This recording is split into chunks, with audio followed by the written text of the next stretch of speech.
नहीं नहीं नहीं ऑर्गेनाइज शुगर कहाँ है? हमने आपको सेकंड असाइनमेंट दे दिया था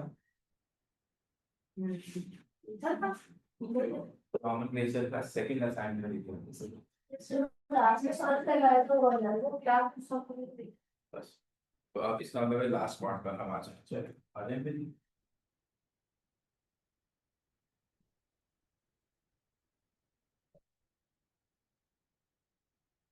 तो हमने ये कहा था कि जितने भी रह गए हैं उन सब में ये ग्रुप होगा जिसको हम कहते हैं कार्बोनाइल। तो कार्बोनाइल ग्रुप का पहली एग्जाम्पल कह लीजिए है एल्डिहाइड्स। इसको कहते हैं organic compounds in which carbonyl group is attached with one hydrogen and one alkyl group। इसका मतलब है कि इनकी जनरल रिप्रेजेंटेशन ऐसी है। कार्बोनाइल ग्रुप यानी कार्बन और ऑक्सीजन डबल बॉन्ड बना दे। अब ऑक्सीजन की तो वैलेंसी पूरी होगी उसको भी काम है। कार्बन जिसने 4 बॉन्ड बनाने उसने 2 बना दिए, एक हाइड्रोजन के साथ बनाएगा एक मिथाइल, तो ये एल्डिहाइड है। IUPAC इसका नाम उसी स्टाइल देगा जैसे हमने अल्कोहल्स का दिया था, अल्का नल। और हमारी ये स्पेलिंग ये बनेगी, ये है number of carbon atoms, AN है nature of bond between carbon, तो सिंगल डबल ट्रिपल अल्कानॉल अल्कीनोल अल्कीनल अल्काइनल ऐसे बनेगा। और AL अब इसका है हिसाब कि यहाँ हमेशा प्रिंसिपल फंक्शनल ग्रुप आएगा तो इस वक्त है एल्डिहाइड।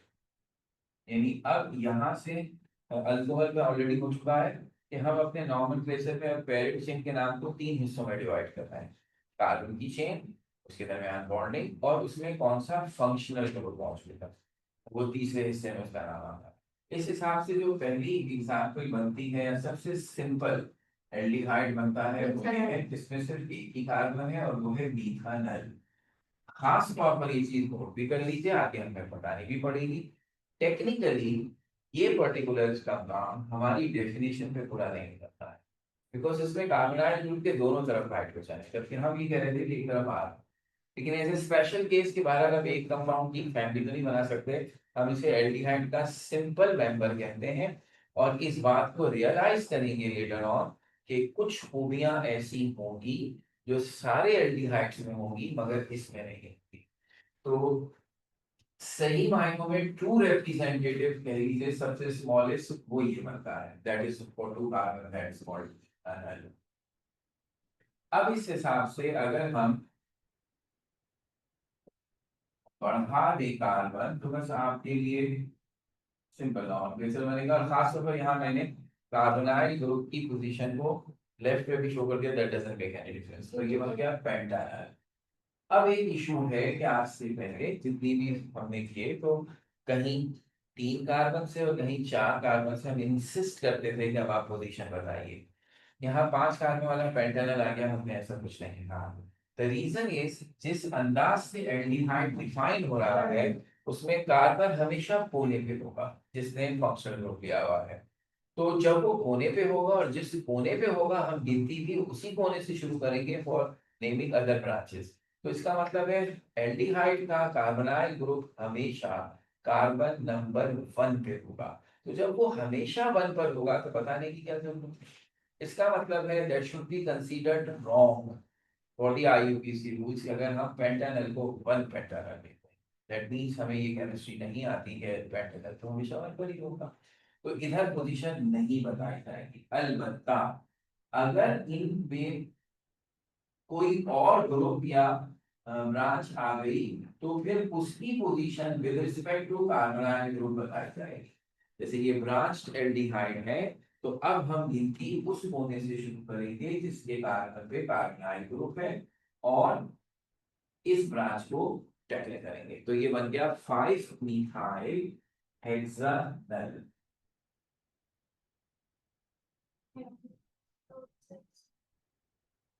ठीक। अब जैसे ही पहली बार तभी तो प्रैक्टिस। अब अगर इसमें और चीजें भी आएंगी तो हमारा पहला कंसर्न बन जाएगा कि इसका बाकी फंक्शनल ग्रुप या ब्रांचेस के साथ हम कहाँ रखेंगे। तो इस वक्त ये हमारे लिए टॉप प्रायोरिटी फंक्शनल ग्रुप है। So the aldehyde is at the top. जो अब तक हमने पढ़े हैं उसके हिसाब से OH अब नंबर 2 हो गया है, अमाइनो नंबर 3 है, अल्कोऑक्सी नंबर 4 है, फिर डबल और ट्रिपल बॉन्ड हाइड्रोजन से कार्बोनिक एसिड से। तो सिर्फ नंबर 1 चेंज हो गया है, जो नया आया है वो बढ़ गया है। तो अब इस हिसाब से मैं कोई भी कॉम्बिनेशन बनाऊं, कोई भी एल्डिहाइड बनाऊं जिसमें अब तक के पड़े होने वाले सारी चीजें भी ले आऊं, तो मेरा कंसर्न सिर्फ ये होगा कि जहां से एल्डिहाइडिक ग्रुप है जिस कोने पर, वो हमेशा कार्बन मत रहेगा।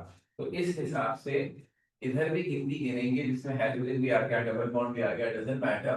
तो इसमें टोटल 7 कार्बन है, 4 क्लोरो होगा और 5 हेप्टीनल। तो अभी जो पोजीशन है ये डबल बॉन्ड हेप्टीन की है, ये एक भी नहीं है। ऐसा मुमकिन है कि दो एल्डिहाइड ग्रुप एक ही कंपाउंड में मौजूद हो, उस सूरत में ये दोनों दोनों लेफ्ट राइट कॉर्नर्स पर होंगे।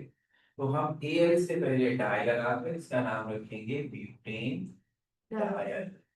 लेकिन 1,4 ब्यूटेन डायल लिखने की कोई जरूरत नहीं है।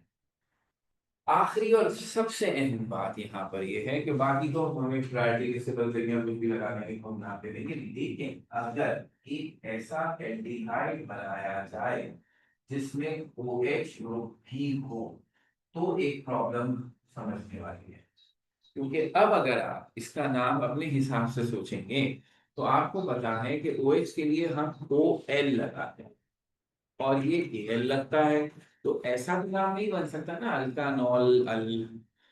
बन तो सकता है, बनाने को जो भी चाहे बना दें, पहले वाले नाम कौन से कोई इंसानों वाले लग रहे हैं। लेकिन रूल ये बनाया गया था when I talk to this structure कि पहला हिस्सा कार्बन, दूसरा हिस्सा nature of bonding between carbon और तीसरा हिस्सा है फॉर दी फंक्शनल ग्रुप। कौन सा functional group? Principal functional group, सबसे बड़ा।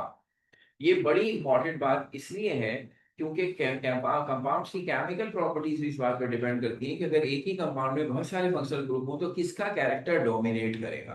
प्रायोरिटी लिस्ट इसी बेस पे बनी हुई है। तो इस हालात में इसमें दो बड़े फंक्शनल ग्रुप ऑक्सीजन के आ गए, OH और एल्डिहाइड। प्रायोरिटी में एल्डिहाइड टॉप पर है, तो इसका मतलब है रूल ये बनेगा कि this compound should be considered as an aldehyde जिसमें OH की पोजीशन की हैसियत हो गई ब्रांच। अब चूंकि एल्डिहाइड बड़ा हो गया तो OH छोटा हो गया, तो जब OH छोटा हो गया तो फिर वो OL नहीं कहना है। तो उसके लिए फिर नाम बन गया है हाइड्रोक्सी। यानी अब आपको ये भी याद रखना पड़ेगा किसी कंपाउंड में OH ग्रुप देखकर कि OH ग्रुप किस हैसियत से है। अगर वो खुद सबसे बड़ा फंक्शनल ग्रुप है तो वो अल्कानॉल कहलाएगा। लेकिन अगर उससे बड़े फंक्शनल ग्रुप मौजूद हैं तो वो ब्रांच के तौर पर हाइड्रोक्सी। ये थी इंपॉर्टेंट तरीका। अब जल्दी से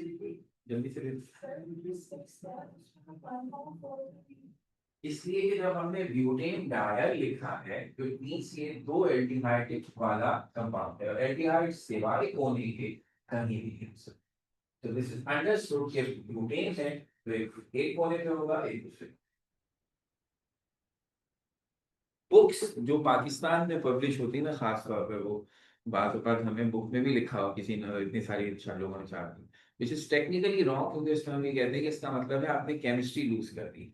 आपको ये पता ही नहीं है कि एल्डिहाइड ग्रुप में तो जरूरत ही नहीं है, क्योंकि नाम इतने बड़े बड़े हो जाते हैं बाद में जाकर कि एक रूल इस पे ये है कि अननेसेसरी इंफॉर्मेशन ना लिखिए।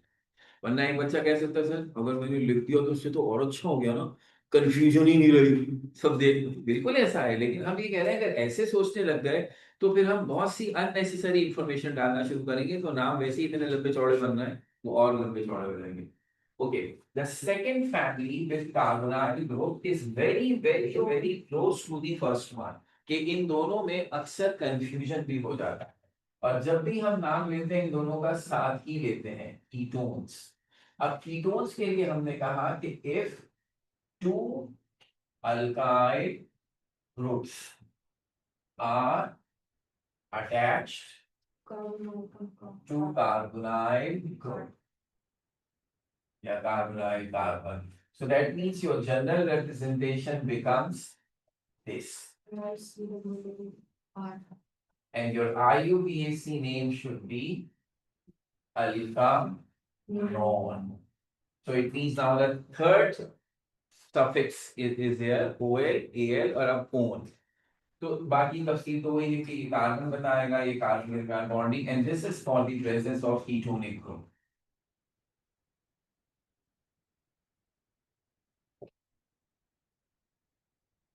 अब जिस तरीके से हमने इसे डिफाइन किया है, तो ये एल्डिहाइड का बिल्कुल अपोजिट बन रहा है। एल्डिहाइड ग्रुप कोने के अलावा कहीं नहीं आ सकता, और ये कोने पे ही नहीं आ सकता, ये बीच में ही आएगा। इस लिहाज से हम इन्हें मिलाकर भी कहते हैं कि यूं कह सकते थे कि अगर कोने पे हो तो एल्डिहाइड, कहीं और हो तो कीटोन, दैट्स इट। तो चूंकि इससे केमिकल कैरेक्टरिस्टिक्स पर बड़ा फर्क पड़ा है कि अगर कीटो एल्डिहाइड में कार्बोनाइल ग्रुप के साथ जो हाइड्रोजन लग गया है ना, उससे वो बहुत सी केमिकल प्रॉपर्टीज आ जाती हैं जो कीटोन में नहीं होती, इसलिए हम इन्हें एक फंक्शनल ग्रुप डिक्लेयर नहीं कर सके। हमने इन्हें दो रखे, और हम खास तौर पर पढ़ेंगे कि इनमें किस किस तरीके से डिफरेंशिएट किया जा सकता है। सो पहली एग्जांपल के लिए कम से कम 3 कार्बन चाहिए, इससे छोटा कीटोन नहीं हो सकता। सो इसका मतलब है कि ये बना प्रोपानॉन। अब इंटरेस्टिंग बात ये है कि जब आपने कहा प्रोपानॉन, दैट मींस 3 कार्बन है और कीटोनिक है, कीटोन कोने पे हो नहीं सकता, तो उसके बाद तो सिर्फ 20 वाला कार्बन बचता है, तो आपको 2 प्रोपानॉन लिखने की जरूरत नहीं है। Even this is also the same, इसका नाम है ब्यूटानॉन। अगेन आपको इसमें भी 2 ब्यूटानॉल लिखने की जरूरत नहीं, क्योंकि there is no other possibility. Butanol कह दें और कोई भी बच्चा कहे मैं ब्यूटानॉल बनाऊंगा, हमेशा यही बनाएगा। आप ज्यादा से ज्यादा इसको उस साइड से सेकंड कर दें, लेफ्ट से कर दें या राइट से कर दें, रहेगा सेकंड। तो ये मेरे बड़ा तल्ख याद है वापस था, मैंने यूनिवर्सिटी में एकदम इसको 2 ब्यूटानॉल पढ़ दिया था अपनी ऑर्गेनिक के टीचर के सामने, तो जो मुझे सुननी पड़ी थी ना, वो आज तक याद है। यार साहब, क्या आप इसके अलावा भी कोई कंपाउंड बना सकते हैं? व्हाई 2 ब्यूटानॉल, बनाइए 3 ब्यूटानॉल। तो जब से मुझे याद हुआ है, मैं हर बार बच्चे कहता हूँ जो इन्फॉर्मेशन अननेसेसरी है वो नहीं बतानी। तो यहाँ 5 कार्बन से पोजीशन बताने की जरूरत पड़ती है, उससे पहले नहीं पड़ती। सो फिफ्थ,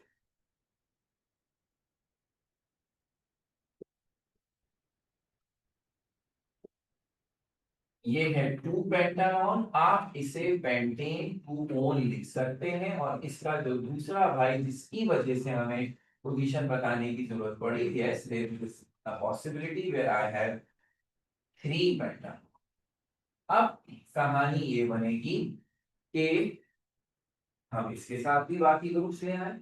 अब हमें कीटोन की तो पोजीशन बताई थी, तो प्रायोरिटी लिस्ट में ये कहाँ है? तो ये प्रायोरिटी लिस्ट में हमारे एल्डिहाइड के बाद। So it means this is at the moment number 2 top priority functional group. Aldehyde के साथ में छोटा है, बाकी सबसे बड़ा है। तो सारे केसेस देख लेते हैं। इसका मतलब है अगर हम आपके साथ ऐसा कोई कीटोन बनाए जिसमें सिंपल एक ब्रांच हो, तो ये सिंपल केस हो गया जहां हमें ये याद रखना है कि कीटोन की पोजीशन मेंशन करने के लिए गिनती वहां से शुरू होगी जहां से कीटोनिक ग्रुप करेक्ट पड़ता है। अल्काइल को नहीं देखेंगे, अलबत्ता नाम जाएगा 5-3-हेक्सानॉन। अब यहाँ पर भी हम एक से ज्यादा कीटोनिक ग्रुप्स ला सकते हैं, और वो होते भी हैं।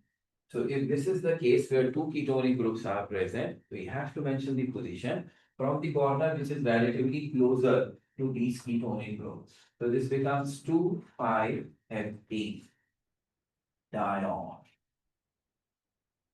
तो अब पहला special case where you have hydroxyl group with ketonic group. तो अब इसमें भी वही हिसाब है कि अगर OH मौजूद हो और कीटोन हो तो कीटोन प्रिंसिपल फंक्शनल ग्रुप है, OH इसके सामने छोटा है तो अगेन OH कहलाएगा हाइड्रोक्स। ये प्रॉब्लम है। हम अमूमन इसी तरतीब से पढ़ते हैं ना, नॉर्मल क्लास में इसी तरतीब से पढ़ते हैं। तो शुरू में तो हमने अल्कानॉल पढ़ा, उसके बाद aldehyde, ketone, carboxylic acid, ester, सब में हाइड्रोक्सी हाइड्रोक्स। तो फिर बच्चे के दिमाग में वही रह जाता है। अब इम्तिहान में सिंपल अल्कोहल आया तो उसको भी हाइड्रोक्सी बीटनीन बना रहे हो, तो ये बड़ा मुश्किल होता है। लेकिन इसलिए याद रखें, और इसीलिए हमारी किताब में इसमें ज्यादा कॉम्प्लिकेशंस नहीं रखी। ये थी हर फंक्शनल ग्रुप के साथ है कि अगर वो खुद प्रिंसिपल है तो क्या कहलाएगा, अगर वो ब्रांच है तो क्या कहलाएगा। लेकिन हमारे सिलेबस ने सिर्फ दो रखे हैं, एक OH अल्कोहल और एक ये जो अब कीटोन का भी तो यही हशर होना है। तो अब इसका नाम तो बन गया 3 हाइड्रोक्सी 2 पेंटानॉल। और अब ये केस है कि अगर फर्ज कीजिए आपके पास एक ही कंपाउंड में एल्डिहाइड भी हो और कीटोन भी हो, तो अब अल्का नल कोन तो नहीं कहेंगे, फिर वही सवाल आएगा, बड़े फंक्शनल ग्रुप को डोमिनेट करेंगे तो वी कॉल इट एल्डिहाइड। तो फिर अब बेचारे कीटोन का क्या होगा, तो उसको ब्रांच बनाएंगे। तो जब वो खुद प्रिंसिपल फंक्शनल ग्रुप है तो अल्का नॉन है, लेकिन जब वो ब्रांच है तो उसको ऑक्सो कहते हैं। तो इट मींस ये हो गया 5 ऑक्सो हेक्सा।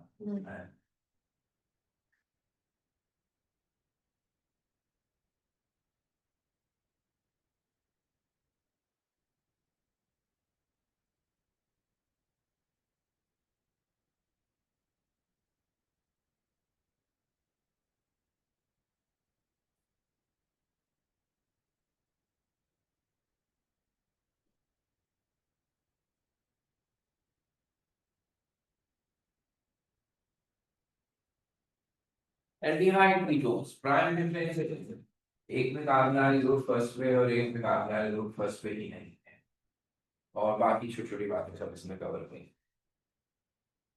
अच्छा, बेसिकली हमें इससे ज्यादा की जरूरत भी नहीं है फॉर नाउ। थ्योरी में बेशक होती थी, लेकिन अब हम इसी स्टैंडर्ड का अगर हमें नॉर्मल प्रेशर आता है that's fine enough for us. अब इसके बाद आ गया जनाब, हमने ऑक्सीजन के दो प्राइम ग्रुप्स देखे। पहले था हाइड्रोक्सिल, फिर था कार्बोनाइल। अब जो तीसरे नंबर पर, अब आखिरी जो इसकी झलक आनी है, उसमें हम कार्बोनाइल और हाइड्रोक्सिल मिला देते हैं। तो अब ये मिलके इस कार्बन की सिर्फ एक वैलेंसी बची, ये बन जाता है COOH। इस ग्रुप को हम कहते हैं, कार्बोनाइल और हाइड्रोक्सिल मिला है, कार्बो ऑक्सिलिक ग्रुप या कार्बोक्सिल ग्रुप। IC अभी ना लगाए, इंशाल्लाह ऐसे में लगेगा कार्बोक्सिल ग्रुप COOH। जिस कंपाउंड में होगा वो कहलाएगा कार्बोक्सिलिक एसिड। तो ऑर्गेनिक कंपाउंड containing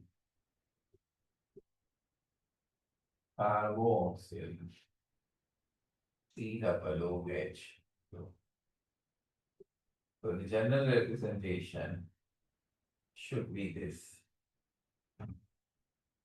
जिसको आप ऐसे भी लिख देते हैं, and IUPAC suggests the compound is alpha-noic acid.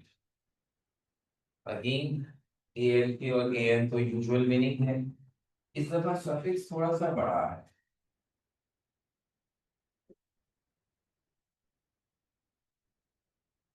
Oic acid, OIC acid. Technically this is only OIC। Acid लगाना हमारी एक और मजबूरी थी।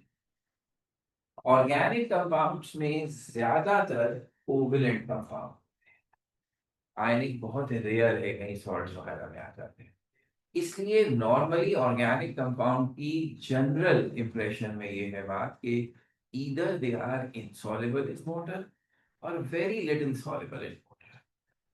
पानी में जो चीज सॉल्युबल होती है उससे एसोसिएट है ये कैरेक्टर जिसे आप कहते हैं एसिड। एसिड होना, बेस होना, सॉल्ट होना, बेसिकली एक्वस सॉल्यूशन के कैरेक्टरिस्टिक। ऑर्गेनिक एक्वस में होना ही नहीं है या बहुत ही कम होना है, तो हम आमतौर पर ऑर्गेनिक कंपाउंड में एसिड बेस को बहुत ही स्पेशल या रेयर समझते हैं कि ये होते ही नहीं होंगे। इसलिए अगर कोई कंपाउंड ऐसा नजर आ जाए जिसमें एसिडिक या बेसिक कैरेक्टर हो तो हम उसे बहुत ज्यादा हाईलाइट करते हैं। This is a very very important feature. So that is the first prominent group of organic where we have acidic character. Although इनके acidic character का हिसाब ये है कि ये inorganic वालों के मुकाबले में weak हैं। और मैं अक्सर बच्चों को ये एग्जाम्पल देता हूँ कि यूं समझ लीजिए कि जैसे क्रिकेट की इंटरनेशनल टीम्स होती हैं, पाकिस्तान, इंडिया, ऑस्ट्रेलिया, इंग्लैंड, वो एक हाई क्लास क्रिकेटर है, टॉप मोस्ट क्रिकेटर हैं। और एक वो टीम है जो गली मोहल्ले में खेल रही होती है क्रिकेट टूटे हुए बैट से। तो यूं समझ लीजिए कि वो जो हाई क्लास वाले हैं वो इनऑर्गेनिक एसिड है और जो गली मोहल्ले में खेल रहे हैं ना ये ऑर्गेनिक एसिड है। यानी कैलिबर के एतबार से they are very weak as compare to sulphuric acid, as compare to hydrochloric acid, nitric acid, कोई कैलिबर नहीं। लेकिन चूंकि ऑर्गेनिक में तो एसिड होते ही नहीं है ना, इसलिए हम इन वीक एसिड को भी काफी अहमियत देते हैं।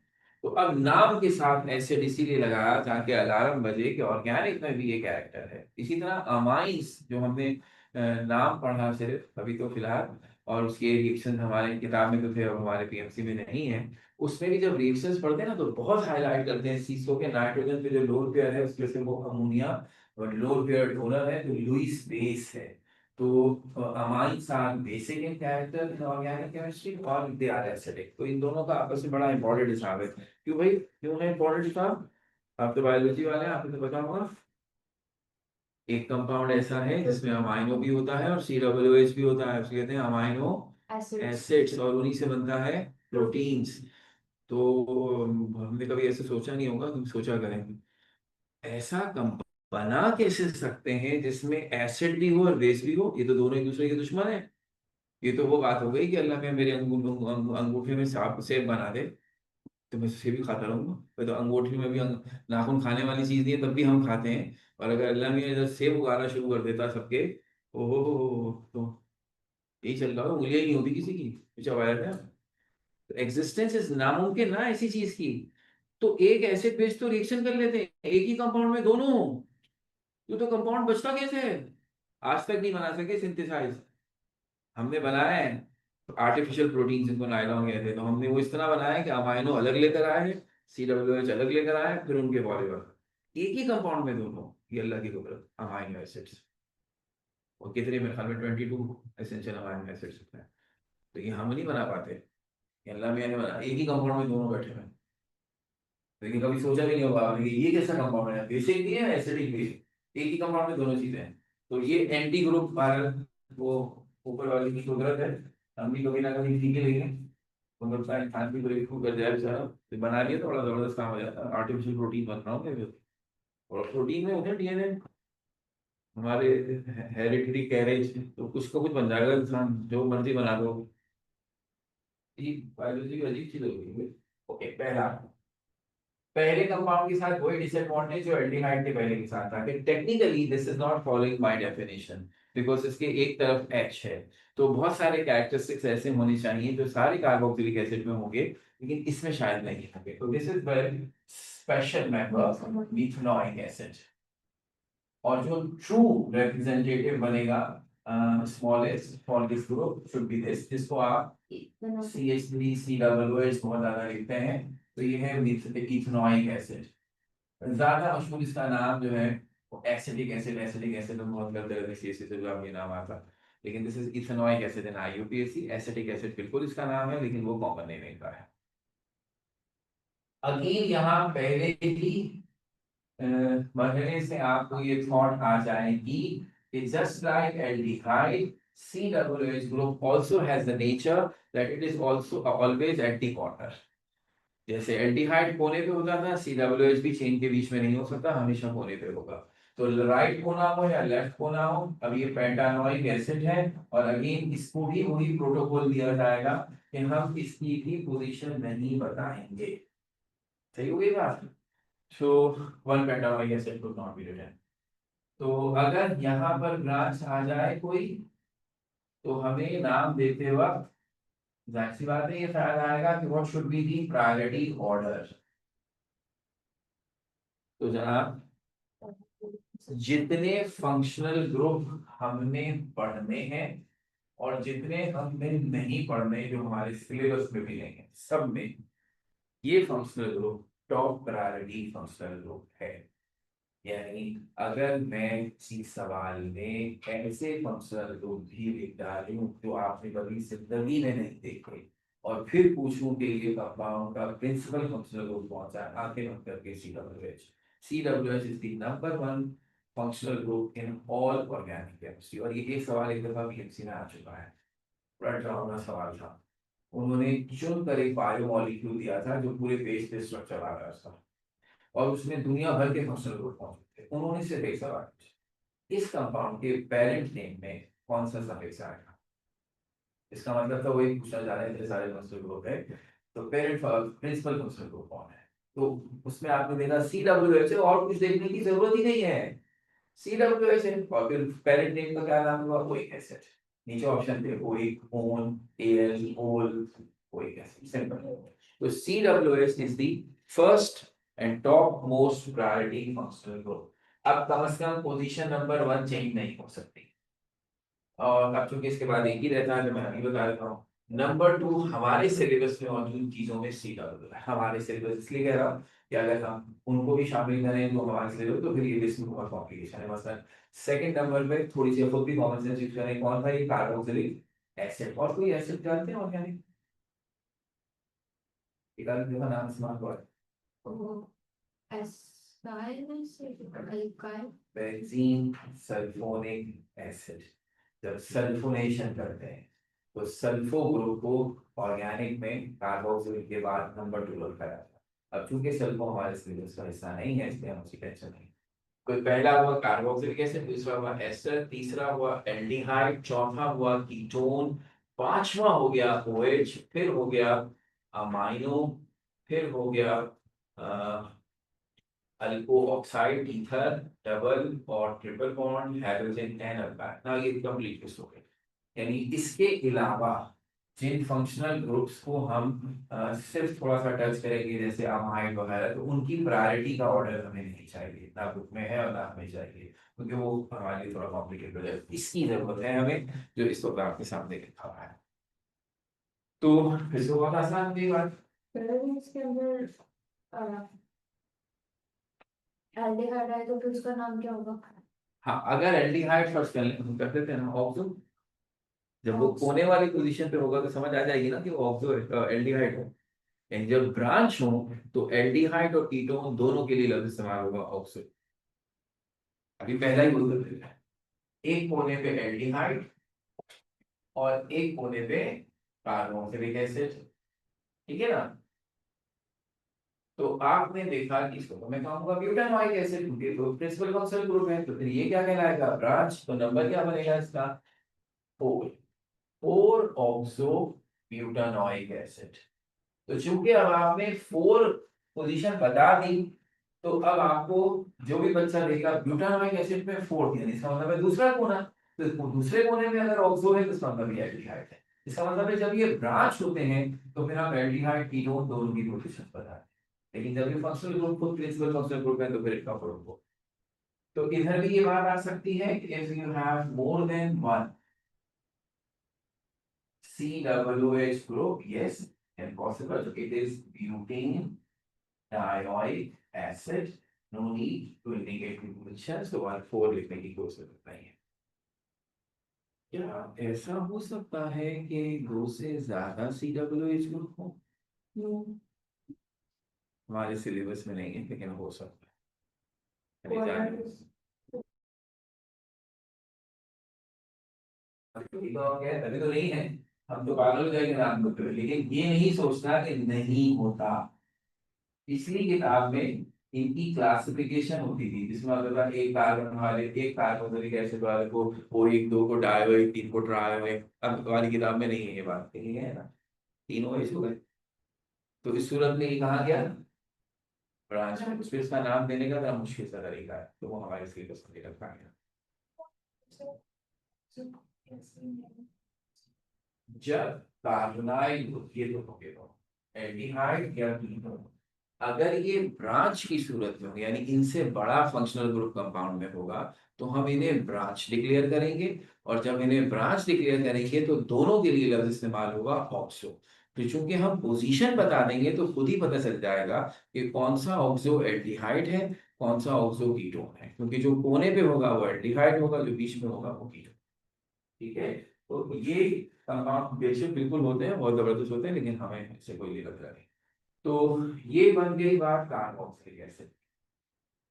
जैसे ही बच्चा जरा समझदार बच्चा होता है ना, 5 फंक्शनल ग्रुप जब वो करता है ना, तो उसे फिलोसफी समझ में आ जाती है। अब वो क्या एक्सपेक्ट करता है, लाइए छठा, अब आप कोई और लफ्ज बना देंगे, फिर प्रायोरिटी लगाएंगे, वो हो जाएगा। जैसे ही केमिस्ट्री में हम कंफर्टेबल लेवल पे आते हैं ना, केमिस्ट्री बड़ी बुरी बात है, वही केमिस्ट्री थोड़ा ना ट्विस्ट कर रही है, और वो परेशान हो रहा है यार, तुम लोगों को यही हम क्या करेंगे। जो छठे नंबर पे है ना एस्टर, वो तो टेढ़ी खीर है, इतना सिंपल नहीं है जितना ये सब है, तो इसीलिए वो हमारा लास्ट है। एक तरह से ये मैसेज देते हैं हम सिलेबस बनाने वाले कि हम इससे आगे क्यों नहीं गए। इतने सारे फंक्शनल ग्रुप से मजा आना कराते जाते हैं, हमें सारे पढ़ाते हैं, नाइट्रोजन के फंक्शनल ग्रुप इतने सारे होने की जरूरत नहीं। तो वजह उसकी है कि वो लेवल थोड़ा सा ऊपर जाता है, इट्स कॉम्प्लिकेटेड। आप जब हमने मास्टर्स में 16वीं क्लास होती है ना, उसमें हमने उन कंपाउंड्स का नॉमेनक्लेचर पढ़ा था जिसमें नाइट्रोजन है और वो साइक्लिक है, खास तौर पे हेटेरोसाइक्लिक कंपाउंड। सोचिए मास्टर्स के बच्चे के पेपर में ये सवाल आ रहा है कि ये नाम स्ट्रक्चर बने में नाम लिख के दिखाओ, वो इतना कॉम्प्लिकेटेड है, नाम लिखने में मेरा हो जाता है। तो ये आप जो पढ़े बहुत एबीसी है, बहुत सीधा काम है, प्यारे प्यारे नाम लिखता है। तो अब हमारा ऑक्सीजन कंटेनिंग फंक्शनल ग्रुप जो कि डेरिवेटिव ऑफ कार्बोक्सिलिक एसिड कहलाते हैं वो है एस्टर्स। लॉजिक ये है कि कार्बोक्सिलिक एसिड, एस्टर्स डेरिवेटिव है ना, डेरिवेटिव का मतलब होता है जो कार्बोक्सिलिक एसिड से डिराइव किए गए हैं। तो कार्बोक्सिलिक एसिड का अगर कि एसिडिक हाइड्रोजन हटाकर इसकी जगह भी R लगा दें तो ये एस्टर बन जाएगा। इस सूरत में हमारा फंक्शनल ग्रुप COOH नहीं है, COO, ये कहलाता है एस्टर। तो इस हिसाब से एस्टर्स हुए if hydrogen of carboxyl group, that is COOH, is replaced by alkyl compounds are called ester। जैसे हमने ऊपर लिखा है जनरल रिप्रेजेंटेशन एस्टर की कैसे है। अब सबसे इंपॉर्टेंट है इसका IUPAC नेम, कैरेक्टर पढ़ गए, तीन है ना अभी पेरेंट नेम के कैरेक्टर, इसमें एक चौथा कैरेक्टर दिया जा रहा है, और वो इसलिए कि अब हम कहते हैं कि जनाब ये जो नाम है ना, इसमें जो ऑक्सीजन के साथ अल्काइल ग्रुप लगा हुआ है ये एक परमानेंट ब्रांच है, चाहे इसमें 100 कार्बन हो ये ब्रांच ही रहेगी, और इस आर में चाहे एक कार्बन हो ये पेरेंट चेन है। क्यों? क्योंकि ये फंक्शनल ग्रुप से जुड़ा हुआ है। तो इसका मतलब है इस आर के लिए लफ्ज इस्तेमाल होगा alkyl, permanent branch which is attached with the oxygen. और जो रिमेनिंग RCOO है इसका नाम है अल्कानोएट। तो technically suffix is OATE, O8, लेकिन इस अल्काइल में मत करना है क्योंकि ये हर हाल में एस्टर का हिस्सा है। तो इससे सिमिलैरिटी लेते हैं थोड़ी सी। तो अगर मेरा पहला स्ट्रक्चर होगा S, तो आप ये देखेंगे O के साथ क्या लगा हुआ है CH3, उसका क्या नाम होना चाहिए, मिथाइल। उस मिथाइल के बाद बाकी कंपाउंड में कितने कार्बन है, तो इसका नाम हो गया इथेनॉइड। अच्छा, हम इसे यूं भी कर सकते हैं कि ऑर्डर रिवर्स भी करते हैं। तो जरूरी नहीं है कि वल्गायर हमेशा राइट कर दो। आपने अब स्ट्रक्चर में क्या देखा, ओ के साथ क्या लगा, 3 कार्बन वाली ब्रांच, और कार्बोनाइल की तरफ कितने हैं, सिर्फ 2 कार्बन। तो ये कम होकर भी पैरेंट चेन है और ये ज्यादा होकर भी ब्रांच। तो अब नाम क्या होगा, प्रोपाइल इथेनॉइड। ये है पहला मैसेज। अब हम इसमें प्रॉब्लम्स क्या क्रिएट कर सकते हैं कि अल्कानॉइड वाले हिस्से में ब्रांचेस लाएं और फिर थोड़ी थोड़ी ब्रांचेस इसमें भी लाएंगे, तो वो थोड़ा मामला गड़बड़ हो जाएगा। तो पहले इस हिस्से को छोड़ते हैं।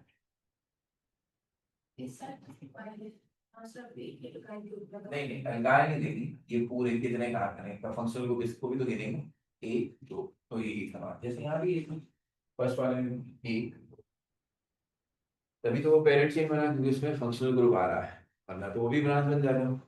अच्छा, अब अगर मैं आपके सामने, ये बहुत इंटरेस्टिंग एग्जांपल है कंटिन्यूम वाली, ये रखो,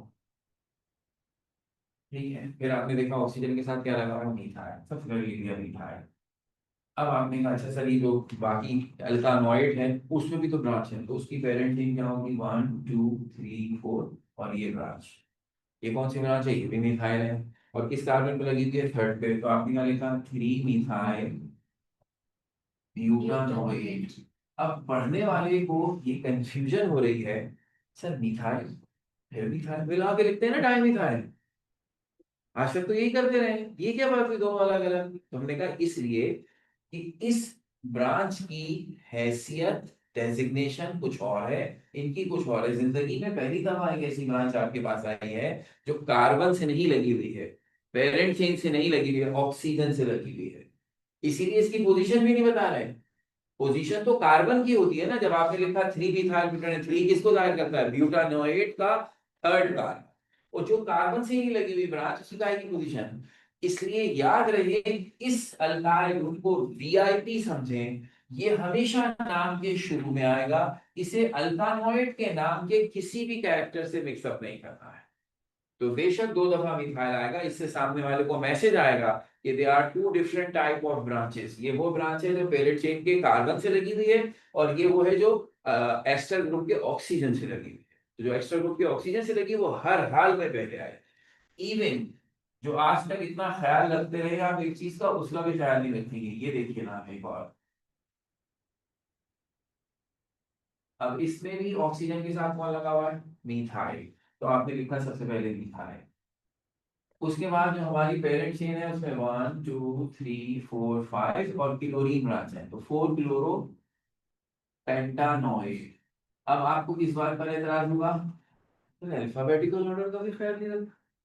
मिथाइल एम से शुरू होता है पहले आ रहा, क्लोरीन सी से शुरू होता है बाद में आ रहा, इसलिए कि अगेन दिस शोज के ये ब्रांच किसी और कबीले की है, इसका हमसे कोई ताल्लुक नहीं। हाँ, इसी अल्कानॉइड में मैं 2 ब्रांचेस ले आता तो मैं उन दोनों के बीच में अल्फाबेटिकल ऑर्डर रखता, लेकिन इसे हर हाल में नाम के पहले लिखना है, बस ये है असल मैसेज, ठीक है ना।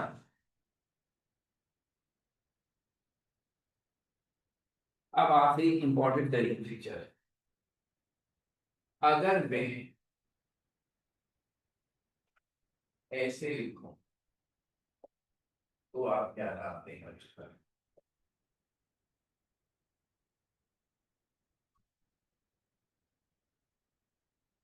तो ऑक्सीजन के साथ क्या रखा हुआ है, 3 कार्बन, ठीक है, ब्रांच से लगी हो, उसमें भी ब्रांच लगी हुई है, तो ब्रांच के अंदर ब्रांच आ जाए, ऐसा तो अल्कीन में भी हो सकता था, वो तो हम नहीं लेकर आए, तो this is a normal thing for organic chemistry. लेकिन जब ब्रांच के अंदर ब्रांच हो तो उसे नाम देने के लिए बिल्कुल एक अलग तरीका इस्तेमाल होता है, जैसे कहते हैं ब्रैकेट मेथड, वो हमने सिरे से रखा ही नहीं अपने सिलेबस में, तो फिर यहाँ क्यों रख दिया। इसलिए कि एस्टर में हमने इसका एक और लाइट तरीका बनाया है, जो हम चाहते हैं वो आपको आए। वो क्या लाइट तरीका है, प्रोपाइल, 3 कार्बन वाली ब्रांच को कहते हैं। तो अगर उस ब्रांच के पहले कार्बन, होने वाले कार्बन से पेरेंट चेन जुड़ी हुई, तो ये स्ट्रेट चेन प्रोपाइल है, इसको कहेंगे प्रोपाइल। लेकिन अगर 3 कार्बन वाली ब्रांच इस तरह हो कि उसके बीच वाले कार्बन से पेरेंट पेरेंट चेन जुड़ी हुई है, तो फिर हम उसे कहते हैं आइसोप्रोपाइल। तो लॉजिक ये बनाते हैं कि कार्बन तो 3 ही है, मगर सेकंड कार्बन के साथ एक मिथाइल ब्रांच लिंक है, तो ये आइसोप्रोपाइल हुआ। और इसको इसी अंदाज से आगे बढ़ाते हैं। आइसोप्रोपाइल, अगर हम इसमें एक कार्बन और बढ़ा दें, ऐसे बना दें इसको, तो फिर होगा क्या, 1 2 3 4 कार्बन है, तो दिस शुड बी ब्यूटाइल। और सेकंड कार्बन पर मिथाइल लगा हुआ है, तो दिस शुड बी आइसोब्यूटाइल। तो ये आइसो की ही फैमिली का अगला मेंबर है। तो इस हिसाब से अगर मैं एक कार्बन और बढ़ा दूं, लेकिन रखो ये कि सेकंड कार्बन पर मिथाइल होना चाहिए, तो ये होगा आइसो पेंटाइल। तो सारे आइसो में यही कैरेक्टर होगा। एक तो आप सारे कार्बन गिनेंगे, 5 है तो पेंटाइल, और 5 इस तरह है कि 4 तो चेन में है, एक सेकंड कार्बन के साथ ब्रांच है, तो ये आइसो कैरेक्टर है। अब ऐसे ही आइसो हेक्साइल हेप्टाइल बनाने को हम सब बना सकते हैं। इसी में दूसरा जो कैरेक्टर है वो कहलाता है न्यू। उसमें हिसाब ये होगा कि आप ब्रांच के सेकंड कार्बन पर एक नहीं, 2 मिथाइल लगाएंगे, नीचे ऊपर 2। और न्यू कैरेक्टर जो है वो कम से कम 5 कार्बन से शुरू होता है, इससे छोटे में न्यू नहीं होता। और टोटल कितने हैं, 5। और सेकंड कार्बन पर ऊपर नीचे 2 मिथाइल है, इसको हम कहेंगे न्यू पेंटाइल। इसी का एक कार्बन और बढ़ा दें, तो टोटल कार्बन हो गए 6। और सेकंड कार्बन पर 2 ब्रांचेस ऊपर नीचे हैं, तो ये हो गया न्यू हेक्साइल। आइसो न्यू, बस ये 2 कैरेक्टर हम आपको एस्टर की नेमिंग में दे सकते हैं। होने को तो इससे भी कॉम्प्लिकेटेड बात बन सकती है, but that's not in our syllabus, ठीक है। तो इस हिसाब से अब ये नाम क्या बन जाएगा, आइसो प्रोपाइल। और ये 2 है तो इथामोनेट, ठीक है। और अगर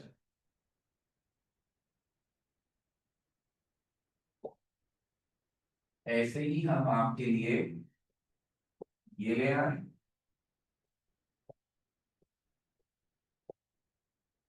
तो अब ऑक्सीजन के साथ आप देख सकते हैं नीचे वाले में दिस इज न्यू पेंटाइल, और बाद में क्या है, प्रोपानोइड। तो अब ये यहां तक बात हो गई एस्टर्स की।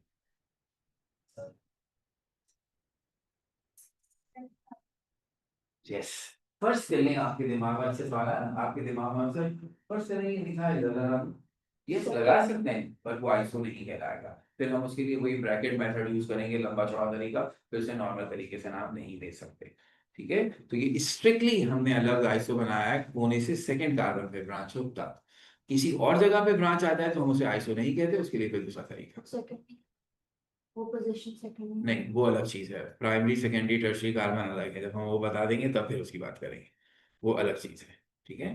तो इधर तो वो भी नहीं लगता है, वो अलग जगह पे लगेगा। नहीं है, अल्हम्दुलिल्लाह, वरना बहुत बुरे बचते। और इसी में अगर वो कर दो तो ये सेकंड कार्बन नहीं रहेगा उस साइड वाला। क्या चीज, नहीं हमें गिनती इस टर्मिनल से शुरू करनी है, ये टर्मिनल नहीं है, यहाँ से तो पेरेंट चेन लगा हुआ है, तो दिस इज फर्स्ट सेकंड, यहाँ पर आ सके फर्स्ट कार्बन के बाद वाली कार्बन। फर्स्ट टर्मिनल के बाद वाले। अब हमारा काम नेक्स्ट में इंशाल्लाह लास्ट होगा कल कॉमन क्लेचर का, जिसमें बेसिकली अब 2 3 ऐसे कंपाउंड्स बताने जिनका सिर्फ हमें तारुफ लेना है, यानी हमें ये पता हो कि एसिड हाइलाइट कहते किसको है, उनका ऐसे डिटेल नॉमन क्लेचर नहीं है। और अभी और फिर उसके बाद है अमाइड, इन दोनों का हम ये बताएंगे, और साइक्लिक कंपाउंड्स को हम थोड़ी सी डिटेल से पढ़ेंगे, तो this is the last segment. फिर हम आएंगे उस पर जो आप कहना चाहते हैं। ये फायदा होता है, तो अब तो हमारी किताब का भी पैटर्न ये हो गया था कि उन्होंने पूरा चैप्टर नॉमेनक्लेचर बनाया था, बढ़िया फलबंदी की है, पिछली वाली किताब वालों ने किया था जो पढ़ने उसका नॉमेनक्लेचर से वो पढ़े, ऐसा नहीं होता। अब हमने सबका नॉमेनक्लेचर पढ़ लिया, तो अब हमारे दिमाग में ये आउटलाइन भी आ गई, इन्हीं को पढ़ना है। अब हम शुरू करेंगे अल्केन्स के रिएक्शन, अल्कीन के, अल्काइन के, बेंजीन के, अल्काइल हैलाइड्स के, और उसमें कुछ कटौती है। यानी सिलेबस में, हमारे सेकेंड ईयर के सिलेबस में अमाइंस था, आपके पास नहीं है। हमारे सिलेबस में ईथर था, वो आपके यहाँ नहीं है। तो जो जो नहीं है चीज़ें हम नहीं पढ़ेंगे, दरअसल बात है, लेकिन जो है वो इंशाल्लाह पूरा पूरा देखेंगे। तो ये कल हमारी इंशाल्लाह नॉमेनक्लेचर की कहानी खत्म हो जाएगी, एक असाइनमेंट भी हम कल दे देंगे फाइनल, और फिर उसके बाद हम अपनी थ्योरी वाले हिस्से पर आराम से पहुंच जाएंगे। ठीक है, थैंक यू।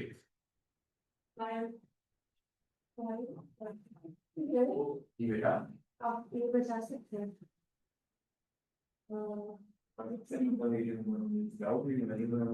फर्स्ट ईयर का था। हाँ, और ये factors affecting the shape of an ionic crystal में ये वाला कैसे आता है? पढ़ के मुझे थोड़ा क्लास पोर कंडक्टिविटी शेप को ये- कैसे करते हैं? नहीं, ये शेप को ऐसे करता है कि जिन क्रिस्टल्स में इलेक्ट्रॉन फ्री इलेक्ट्रॉन मौकेबल तो होते ही नहीं किसी भी आयनिक कंपाउंड में, तो उनका जो शेप होता है वो अपोजिटली चार्ज आयन जब आपस में मिलते हैं तो वो जो स्ट्रक्चर बनाते हैं उसकी वजह से फ्री आयंस मूव नहीं कर सकते, तो वो एक पर्टिकुलर फिक्स स्ट्रक्चर बनाते हैं।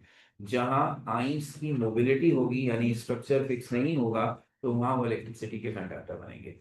पुअर कंडक्टेंस से ये साबित होता है कि तमाम आयनिक कंपाउंड्स में जो आयंस हैं वो अपनी जगहों पर फिक्स हैं। जब वो अपनी जगहों पर फिक्स हैं तो उनका फिक्स शेप बनता है, एमॉर्फस की तरह वेरिएबल नहीं बनता। सर हेक्सागोनल सिस्टम में ये चीज बता दें, सही है कि गलत है? दो साइड्स इक्वल, एक साइड अनइक्वल, दो एंगल 90, एक एंगल 120। बुक में तो उल्टा लिखा हुआ था। क्या?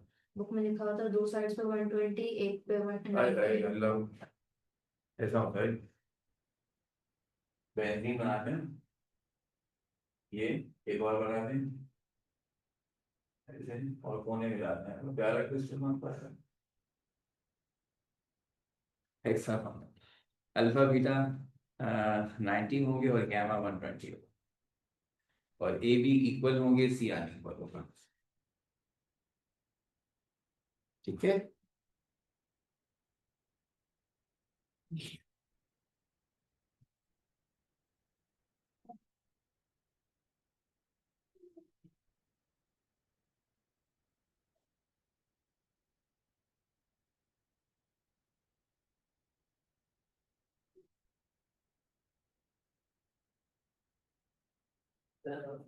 बढ़िया।